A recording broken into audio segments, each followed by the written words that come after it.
Hello everyone, this is Mandeep from एग्जामट। Guys, आज की वीडियो में हम बात करेंगे कि हमारे रिजल्ट्स आने के बाद और जब सिलेक्शंस हो जाएंगे तो उसके बाद हमें एडमिशन के लिए किन किन डॉक्यूमेंट्स की रिक्वायर्ड पड़ती है जेएनयू में। और उनमें हम खासकर उन मोस्ट इंपॉर्टेंट डॉक्यूमेंट्स की यहाँ बात करेंगे जिनके बिना एडमिशन प्रोसेस आगे बढ़ता ही नहीं है। सो गाइस, वीडियो स्टार्ट करें उससे पहले चैनल को सब्सक्राइब जरूर करें। एंड अब हम बात करते हैं जेएनयू में एडमिशन के टाइम रिक्वायर्ड जिन डॉक्यूमेंट्स के उनके विषय में। तो सबसे इम्पॉर्टेंट डॉक्यूमेंट होता है जेएनयू के एडमिशन के टाइम आपका कास्ट सर्टिफिकेट। अगर आपका कोई भी रिजर्वेशन क्राइटेरिया में आते हैं और आपका जो कास्ट सर्टिफिकेट है वो बहुत इंपॉर्टेंट है। कास्ट सर्टिफिकेट के बिना आपका प्रोसेस आगे ही नहीं बढ़ता है। कास्ट सर्टिफिकेट जब आप दिखाएंगे उनको, वो स्कैन करेंगे उसको, उसके बाद ही आगे का प्रोसेस स्टार्ट होता है। तो ये विशेष ध्यान रखना है आपको कि आपका जो कास्ट सर्टिफिकेट है वो आपके पास जरूर हो, वो भी किस लिस्ट का हो, सेंट्रल लिस्ट का हो। फॉर एग्जांपल सेंट्रल लिस्ट का क्यों होना चाहिए? बिकॉज कुछ एक तो ये सेंट्रल यूनिवर्सिटी है, तो सेंट्रल यूनिवर्सिटी में केंद्र सरकार की जो गाइडलाइंस है उनके हिसाब से रिजर्वेशन मिलता है।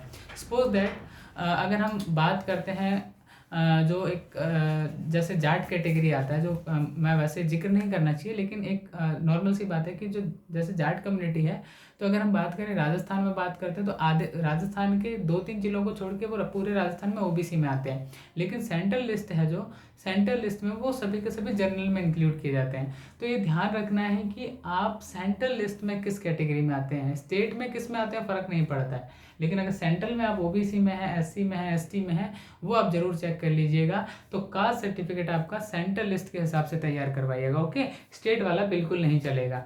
अगर स्टेट वाला आप लेके आएंगे तो आपको फिर 15 दिन का एक्सटेंशन लेके फिर घर आना पड़ेगा, फिर वो सर्टिफिकेट बनवाना पड़ेगा।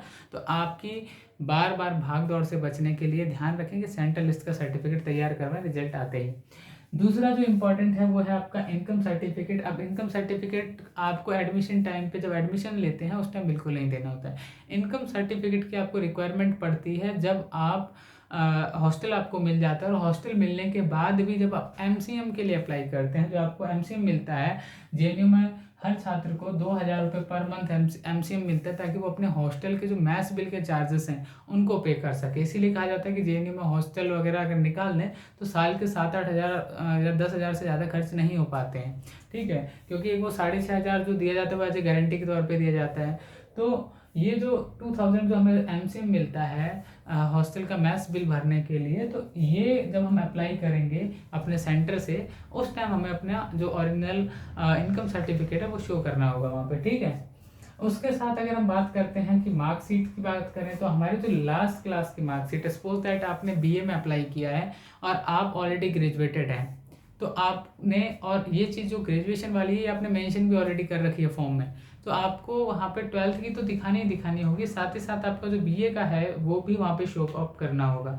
ठीक है, क्योंकि आपका एडमिशन मोस्टली होता है 12th बेस पे।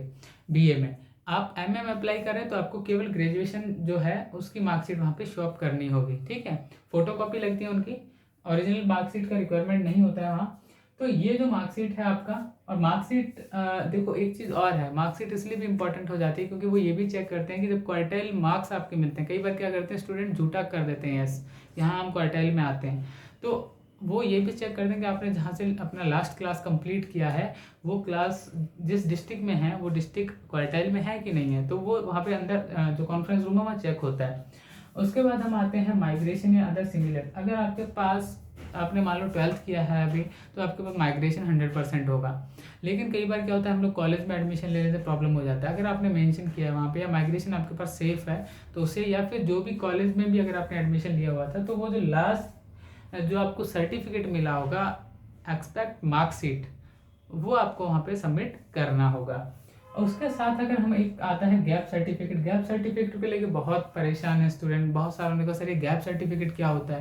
देखो गैप सर्टिफिकेट मैं बताऊँ क्या होता है। जैसे सपोज दैट आप 1 साल या 2 साल से घर बैठे हैं या 3 साल से घर बैठे हैं, आपने ये नहीं दिखाया उसमें कि हम क्या कर रहे थे इस टाइम में। मान लो आप ग्रेजुएशन कर रहे थे लेकिन आपने बीए में एडमिशन लेना था और वो 20 की बात छुपा ली, कोई दिक्कत नहीं है, छुपा ली। अब 3 साल आप क्या कर रहे थे एक्सप्लेन करना होगा। तो ये इसका मैं आपको सिंपल सा है कि आप उसमें ये भी लिख सकते हैं कि हम एग्ज़ाम्स वगैरह की प्रिपरेशन कर रहे थे, तो आप जो भी आपका कचहरी होता है, तहसील होता है, वहाँ जाएँ और नोटरी अटेस्टेड करवा के बनवा सकते हैं। और अगर नहीं भी बनवाते हैं तब भी कोई दिक्कत नहीं है। जेएनयू में जब एडमिशन लेने आएंगे तो वहाँ ऑलरेडी लॉयर बैठा होगा, तो वो तुरंत 5 मिनट में बना के दे देगा। ठीक है, तो ये गैप सर्टिफिकेट हो जाता है। उसके बाद सबसे इंपॉर्टेंट आता है ईडब्ल्यूएस सर्टिफिकेट। अब ईडब्ल्यूएस में बच्चे बहुत परेशान हैं कि सर कितना पुराना। देखो मैं फिर बता रहा हूँ, कास्ट सर्टिफिकेट या ईडब्ल्यूएस सर्टिफिकेट कोई सा भी हो, इनका जो वैलिडिटी है ये 6 महीने का होता है। ठीक है, ओनली 6 मंथ का होता है। तो ये ध्यान रखिएगा कि आप अपना कास्ट सर्टिफिकेट बनवाएं या फिर आप अपना जो ईडब्ल्यूएस सर्टिफिकेट बनवाएं वो 6 महीने से ज़्यादा पुराना ना हो। ठीक है, अगर आपने मार्च में बनवाया है तो भी चल जाएगा, कोई दिक्कत नहीं है। क्योंकि कोरोना के इश्यूज़ की वजह से हो सकता है कि उसे कंसीडर कर दिया जाए, लेकिन बहुत ज़्यादा पुराना ना हो कि पिछले साल का लेके घूम रहे हो साहब 2019 में बनवाया था ये देख लो। तो इनकी जो वैलिडिटी है वो केवल 6 महीने की होती है। 6 महीने बाद ये अपने आप ही किसी काम के नहीं रहते हैं। ठीक है, तो यूनिवर्सिटी में जब आप आएँ तो देख लेंगे वो 6 महीने पुराना है, 6 महीने ज़्यादा। अगर बन सकता तो बनवा लें, नहीं मैं फिर कह रहा हूँ आपको एक्सटेंशन लेना पड़ेगा आके। ठीक है, जैसा एक मेरा कोई सर्टिफिकेट का इशू था जब जेएनयू में एडमिशन लेने आया, तो वही था कि बनने दिया हुआ था लेकिन वो बन नहीं पाया। तो जब जेएनयू आया तो उन्होंने कहा भैया इसके बिना तो काम नहीं चलेगा, तो फिर 15 दिन का उनसे एक्सटेंशन लिया। तो वही एडमिशन सारे साथ वाले थे, उनका उसी दिन हो गया, मुझे फिर 15 दिन बाद आना पड़ा एडमिशन करवाने। वो एक साथ ही क्लासेज भी स्टार्ट हो गई थी। तो ये चीज़ ध्यान रखिए कि आपको बार बार परेशान ना होना पड़े। ओके, तो ये कुछ इम्पोर्टेंट डॉक्यूमेंट्स हैं। बाकी आपके जो आप सर्टिफिकेट अपने आधार वाधार जो भी, वो तो नॉर्मल चीज़ें हैं ही, उनमें तो बिल्कुल आपको परेशान होना नहीं है। फ़ोटोज़ वगैरह आप लेके ही आएंगे जब सिलेक्शन, क्योंकि पासपोर्ट साइज फ़ोटोज़ काफ़ी लग जाते हैं, क्योंकि हेल्थ सर्टिफिकेट बनता है आपका। हेल्थ सेंटर पे अपने आप को चेक, वो सर्टिफिकेट वो जो बनता है आपका हेल्थ कार्ड, वो ज़रूरी होता है। तो बहुत सारी चीज़ें, आईडी कार्ड्स वगैरह, फ़ोटोज़ वगैरह लगती है, वो तो एक नॉर्मल सी चीज़ें हैं। और दूसरी जो सबसे इम्पोर्टेंट चीज़ है वो ये है कि जो 2021 के लिए जो जेएनयू का एंट्रेंस होगा, उसके लिए प्रिपरेशंस के लिए जो न्यू बैचेस हैं वो 1 नवंबर से ओपन हो रहे हैं, स्टार्ट हो रहे हैं। तो उसके लिए आपको यहाँ पे डिस्क्रिप्शन में गूगल फॉर्म दिया होगा, वहाँ जाके आप रजिस्ट्रेशन कर सकते हैं। और रजिस्ट्रेशन के बाद आपका 1 तारीख से जो क्लासेस हैं वो स्टार्ट हो जाएगा।